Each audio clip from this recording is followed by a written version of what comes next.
Hello guys, welcome to Pakistani real reaction. तो कैसे हैं आप सब? उम्मीद है आप सब बढ़िया होंगे और मजे में होंगे। मेरा नाम है मुदस्सिर। मैं हूं मुबशिर। सो गाइस, इंडिया तो यूरोप और ट्रम्प की मारने फुल बैंड बजा रहा है भाई। क्या हुआ? India exposes Trump and Europe additional tariff on India और रशियन ऑयल परचेज। तो भाई साहब एक्सपोज करके रख दिया इंडिया ने इस टाइम ट्रम्प को भी और यूरोप को भी, अमेरिका और यूरोप को। और क्या हुआ है सारा कुछ जानते हैं इसके ऊपर, बाकी बातें करेंगे बाद में। काउंट करते हैं 3 2 1 and start.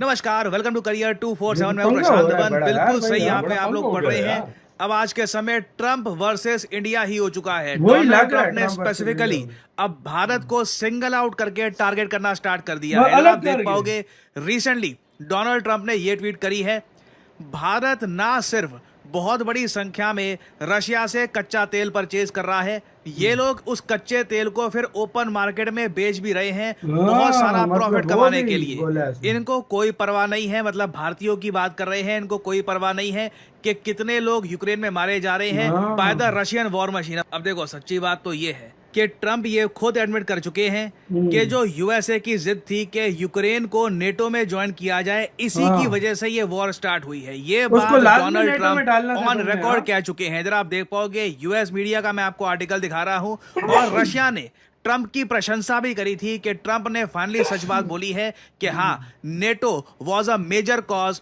Of war in Ukraine. तो अब यहां पर यह चीज बोल देना कि they don't care about how many people in Ukraine are being killed, ये अमेरिकन को खुद से पूछना होगा यहाँ पर कि किसकी वजह से यूक्रेन में इतने सारे लोग मारे गए हैं। फिर आगे ट्रम्प कहते हैं, बिकॉज ऑफ दिस, इस वजह से मैं अब जो टैरिफ्स हैं भारत पर, ये बहुत ज्यादा बढ़ाने वाला हूँ। ऑलरेडी आपको पता होगा ट्रम्प ने 25% टैरिफ लगा दिए हैं भारत पे। दुनिया भर के कई देशों पे रिसेंटली 1 अगस्त को ट्रम्प ने टैरिफ लगा दिए थे। ये टैरिफ वैसे एनफोर्स किए जाएंगे 7 अगस्त से, बट अब जो ये कह रहे हैं मैं सब्सटैंशियली टैरिफ इंक्रीज कर दूंगा।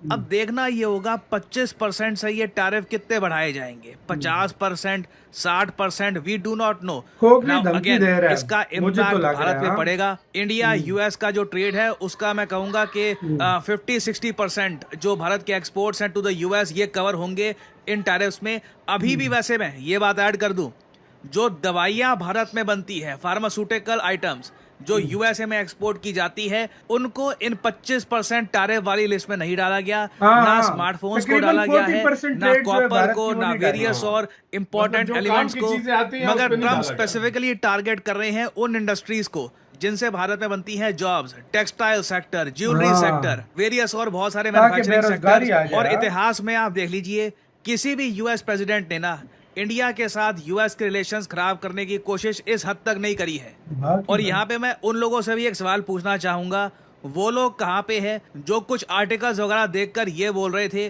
कि इंडिया ने रशिया से ऑयल परचेज करना बंद कर दिया है। अगर इंडिया ने ऑयल परचेज करना बंद कर दिया था रशिया से, तो आज के समय ट्रम्प फिर से धमकियां क्यों दे रहे हैं? India is still buying oil from Russia, जैसे मैंने आपको प्रीवियस वीडियो में बताया था। और तो और अब भारत खुलकर ना सिर्फ यूएसए को, यूरोपियन यूनियन को प्रॉपर जवाब भी दे रहा है, और साफ साफ इंडिया के जवाब से लग रहा है कि हम बिल्कुल नहीं डरते यूएस और यूरोपियन यूनियन की धमकियों से। जो भारत का रिप्लाई है, ये देखकर कई लोग काफी खुश थे। बिल्कुल रात को ही रिप्लाई आया है। देखो, रात को ट्रम्प ने ट्वीट करी, कुछ ही घंटों में भारत का रिप्लाई आया है।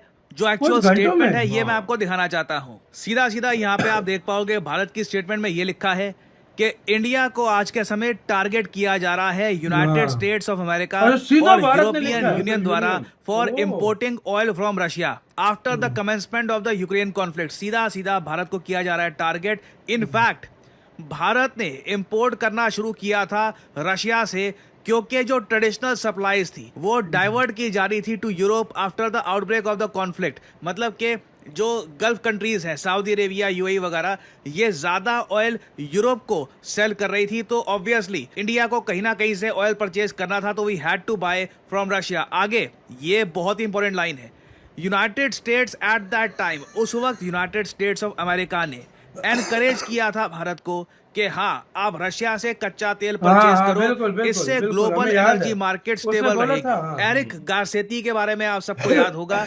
अमेरिकन ऑनवॉय टू इंडिया, यूएसए के राजदूत भारत को, इन्होंने ऑन रिकॉर्ड ये बात कही थी कि हमने इंडिया को काफी एनकरेज किया था कि हाँ बिल्कुल आप रशिया से ऑयल परचेज करिए ना। ये कुछ टाइम पहली वीडियो है एरिक गारसेटी की, ये सुनिएगा। So, like, once you get there, we kind of got past the ability of saying, oh, just follow America, you have to do exactly as we do.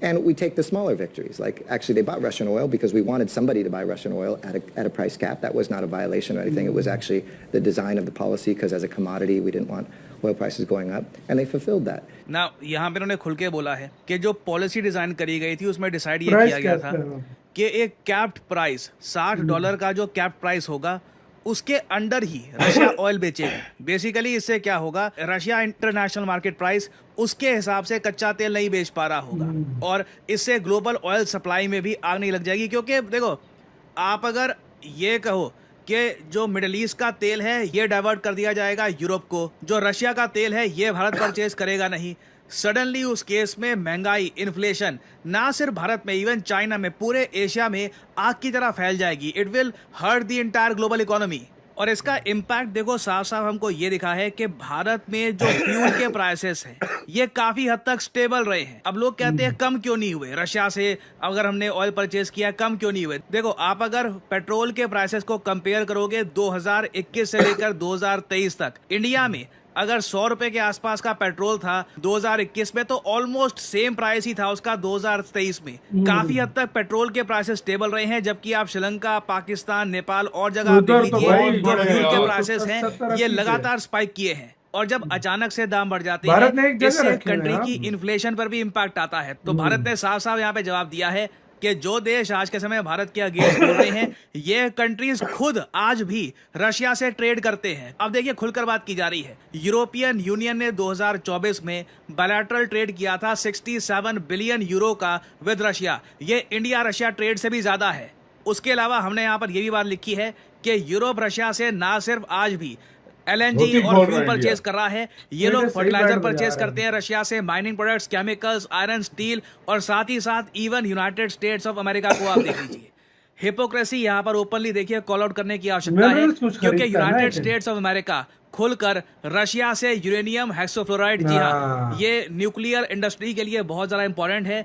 United States of America आज भी uranium हेक्सोफ्लोराइड Russia से purchase कर रहा है। ये लोग अपनी electric vehicle industry के लिए जो पैलेडियम इनको चाहिए होता है ये रशिया से परचेज करते हैं, फर्टिलाइजर्स रशिया से परचेज करते हैं। ये अगेन ये सब कुछ किया जा रहा है अमेरिकन वोटर्स को बेवकूफ बनाने के लिए। अगर इंडिया और रशिया पर सच में यूएस कुछ बड़ा एक्शन लेना चाहता ना, तो इंडिया से दवाइयां जो आती हैं उन पर बैन लगता, रशिया से जो ये यूरेनियम हेक्सोफ्लोराइड है इस पर बैन लगता।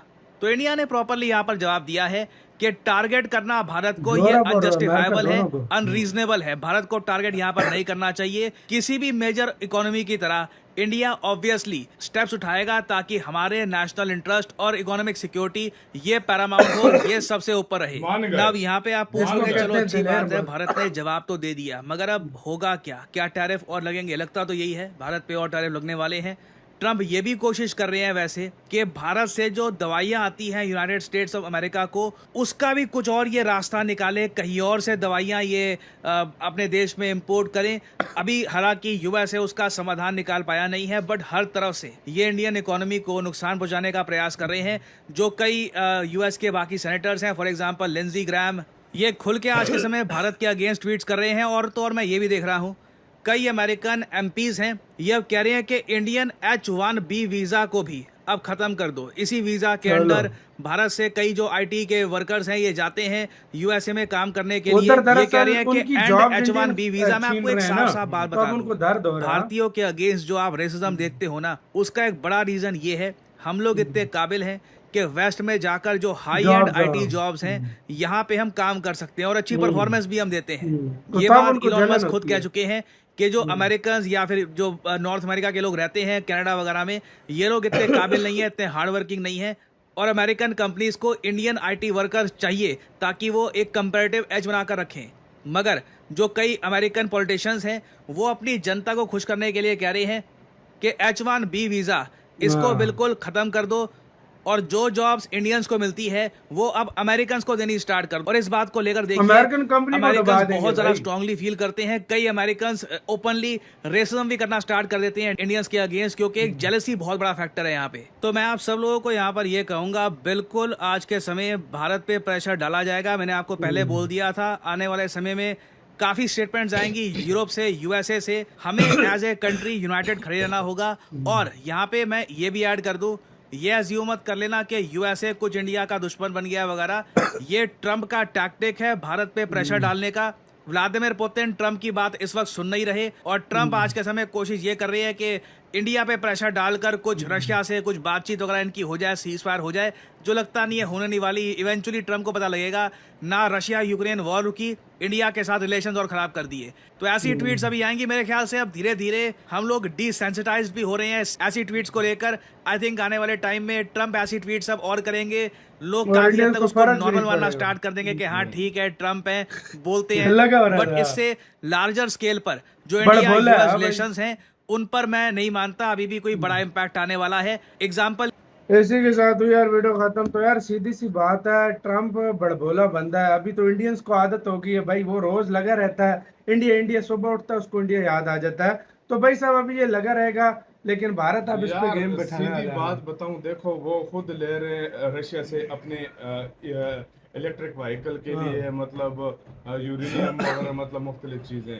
यूरोप जितना इंडिया नहीं लेता उससे ज्यादा पता नहीं कितने बिलियंस ऑफ डॉलर्स में, मतलब वो जो है ना रशिया से अभी भी ऑयल गैस परचेस कर रहा है। दुनिया के और देश भी परचेस कर रहे हैं, चाइना परचेस कर रहा है, लेकिन टारगेट इंडिया है। टारगेट इंडिया ऐसा नहीं होना, खुद भी ले रहे हैं यूरोप। भारत ने ऐसी स्टेटमेंट दी है, उसको भी एक्सपोज किया। यूरोप को पहले एक्सपोज किया, नीचे अमेरिका को किया, दोनों का लिखा है भाई कि क्या तुम कर रहे हो और तुम फिर बात हम पे करते हो। हमें स्पेशली तुम टारगेट पूरी स्टेटमेंट देकर दिखिए ये कि भाई आप क्या कर रहे हो। जो धमकियां दे रहा है ये इम्प्लीमेंट नहीं करेगा, अभी तक 7 तक नहीं हुए, और अभी आगे बोला जा रहा है 25 को शायद। इंडिया ने क्या बोला है, इंडिया ने ये भी साथ में बोला है कि भाई आप लोगों ने ही कहा था, और वाकई वो बयान प्रशांत धवन ने चला कर दिखाया कि अमेरिकन खुद बोल रहे हैं कि हमने इंडिया को कहा है कि आप लोग, और इंडिया ने एंड में बड़ी खूबसूरत बात कही है, हम देश के हित के लिए सब कुछ अपना करेंगे, हमें कोई मतलब नहीं रोकने वाला। और भारत ने अपनी करनी है, रशिया मानता नहीं है तो भारत का मानेगा। यार कितना प्रेशर डाल रहे हैं, सोचो। इस बात से अंदाजा लगाओ कि यार इंडिया न कभी झुका है और न किसी के सामने झुके। ये यार मैं इसीलिए इंडिया का फैन हूँ, सीरियसली बोल रहा हूँ। इंडिया की इस एग्रेसिव पॉलिसी देखो, अमेरिका जैसे कंट्री के सामने अच्छे अच्छे देश झुक जाते हैं, इंडिया साबित कदम खड़ा हुआ है और कोई हिल नहीं रहा जगह से अपनी। मैं आपको बताता हूँ, कल मैं ट्विटर देख रहा था, मैं आपको पाकिस्तानी प्रॉमिसली बता रहा हूँ, कुछ पाकिस्तानी ने पोस्ट डाली, हंस रहे थे कि टैरिफ डाला है। मैं आपको प्रॉमिस करके बता रहा हूँ, नीचे कमेंट में पाकिस्तानी उसको बोल रहे थे वो अपने देश के स्वाभिमान के लिए खड़े हुए हैं, हम ऐसे लोगों को पसंद, ऐसे लोगों की रिस्पेक्ट, सच बता रहा हूँ मैं आपको। और ऐसे भारत की रिस्पेक्ट हर इंसान को करनी चाहिए। पाकिस्तानी नीचे कमेंट में बोल रहे थे, क्योंकि कुछ लोग होते हैं ना मजे पे लेने के लिए, उनको नीचे पाकिस्तानी लग रहे थे कि भाई ऐसे मतलब उसके ऐसे खड़े होने के लिए हिम्मत चाहिए। तो आपकी क्या राय है बताना अपना बहुत ज्यादा।